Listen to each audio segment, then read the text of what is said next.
Welcome to the Tech Egg. Don't get scrambled. Enjoy the video. In this video, I will explain how to change the oil on a Chrysler Town and Country. First, gather your essential tools like a wrench, a drain pan, and your new oil and filter. Make sure your vehicle is parked on a level surface and the engine is cool to the touch. Then, locate both the oil drain plug and the oil filter housing, which are usually underneath. Now, place your drain pan directly beneath the oil drain plug, which is typically found at the bottom of the oil pan. Carefully remove the drain plug with your wrench and allow all the old oil to completely drain into the pan.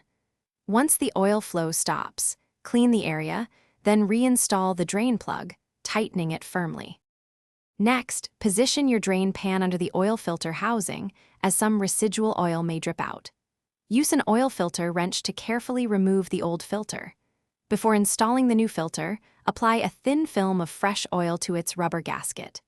Then, screw on the new filter by hand until it's snug, giving it about 3/4 of a turn more.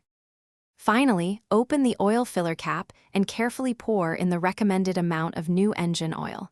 Use your dipstick to check the oil level, ensuring it's within the proper range. Start the engine and let it run for a minute, then turn it off.